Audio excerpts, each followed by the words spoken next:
नमस्कार दोस्तों।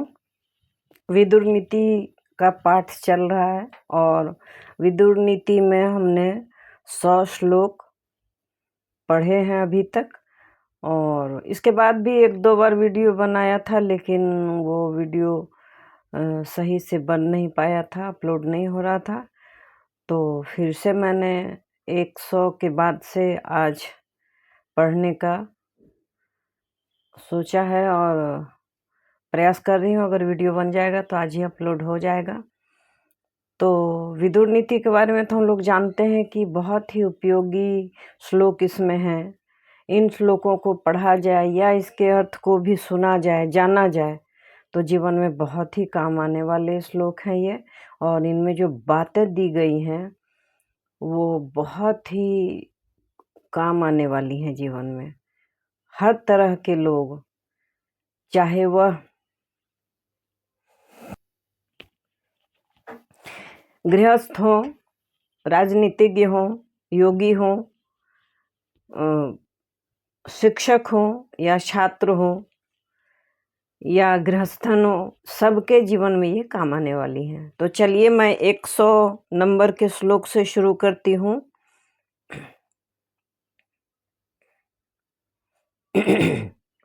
नैनान स्मरति कृत्येषु याचिताश्च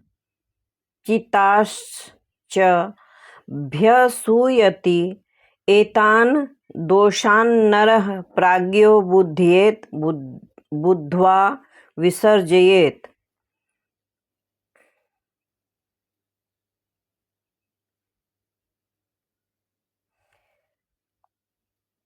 यज्ञ योगादि में उनका स्मरण नहीं करता है तथा कुछ मांगने पर, किनका?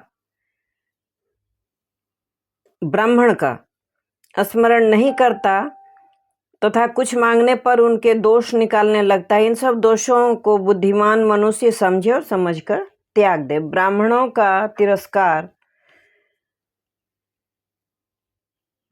पाप है, निंदनीय है। ब्राह्मण जो वास्तव कर्म और धर्म से ब्राह्मण हैं, उनका तिरस्कार नहीं करना चाहिए। तो अष्टाविमानि हर्षस्य नवनीतानि भारत वर्तमानानि दृश्यन्ते तान्येव स्वसुखान्यपि समागमश्च सखिभिर्महाश्चैव धनागमः पुत्रेण च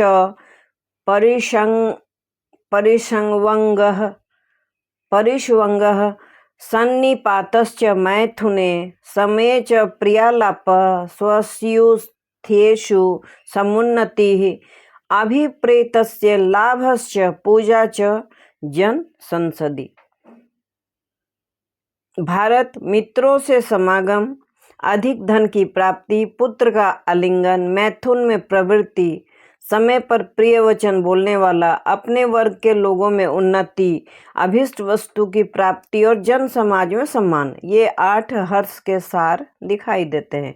ये 8 हर्ष के कारण हैं और यही अपने लौकिक सुख के भी साधन होते हैं। इतना ही तो मनुष्य चाहता है, सम्मान भी चाहता है, पत्नी के साथ अच्छा व्यवहार चाहता है, पुत्र का भी स्नेह चाहता है और अपने बराबर के लोगों की उन्नति चाहता है। और जो अभिष्ट वस्तु है उसकी प्राप्ति अगर हो जाए तो खुशी का ही कारण होता है। अष्टौ गुणा पुरुषम दीपयन्ति प्रज्ञा च कौल्यम च दमः श्रुतम च पराक्रम चा बहुभाषिता च दानम यथाशक्ति कृतज्ञता च बुद्धि कुलीनता इंद्रिय निग्रह शास्त्र ज्ञान पराक्रम अधिक न बोलने वाला शक्ति के अनुसार दान और कृतज्ञता, ये 8 गुण पुरुष की ख्याति बढ़ा देते हैं।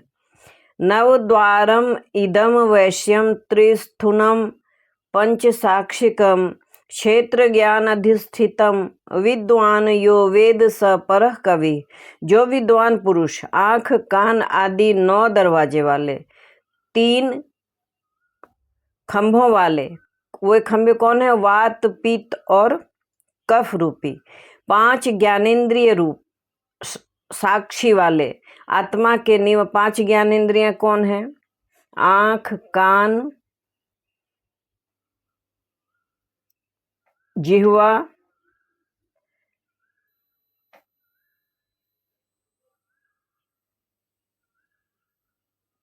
त्वचा,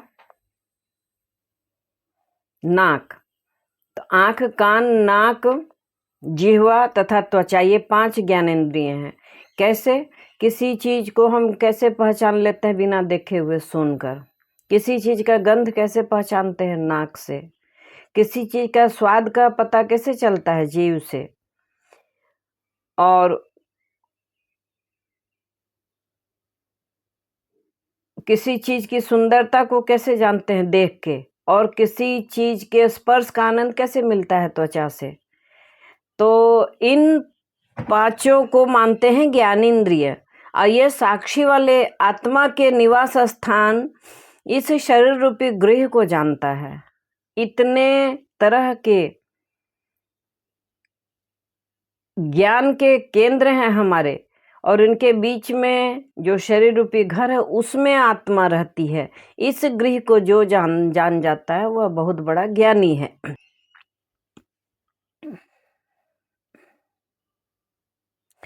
दश धर्म न जानन्ति धृतराष्ट्र निबोधतान् मतः प्रमत उन्मतः श्रान्तः क्रुद्धो बुभुक्षितः त्वरमानस्य लुब्धश्च भीतः कामी च ते 10। तस्मादेतेषु सर्वेषु न प्रसज्जेत पंडित। महाराज धृतराष्ट्र, 10 प्रकार के लोग धर्म को नहीं जानते। उनके नाम सुनो। नशे में मत वाला धर्म को नहीं जानता, असावधान नहीं जानता, पागल धर्म को नहीं जानता, थका हुआ यह भी धर्म को नहीं जानता, क्रोधी, भूखा, जल्दबाज, लोभी, भयभीत और कामी, ये 10 हैं जो धर्म को नहीं जान पाते हैं। अतः इन सब लोगों में विद्वान पुरुष आसक्ति न बढ़ाए। ऐसे लोगों से भी और इन स्वभाव से भी, इन प्रवृत्तियों से भी विद्वान पुरुष आसक्ति न बढ़ाए। अत्रे वोदाहरन्तीम इति मितिहासम पुरातनम पुत्रार्थम सुरेंद्रेण गीतम चैव सुधन्वना। इसी विषय में असुरों के राजा प्रहलाद ने सुधन्वा के साथ अपने पुत्रों के प्रति कुछ उपदेश दिया था। नीतिज्ञ लोग उस पुराने इतिहास का उदाहरण देते हैं। यह काममन्यु प्रजहाति राजा पात्रे प्रतिष्ठापयते धनम च विशेष विच्छ्रुतवान् क्षिप्रकारी तम सर्वलोकः कुरुते प्रमाणम। जो राजा काम और क्रोध का त्याग करता है और सुपात्र को दान देता है, विशेषज्ञ है, शास्त्रों का ज्ञाता और कर्तव्य को शीघ्र पूरा करने वाला है, उसे सब लोग प्रमाण मानते हैं।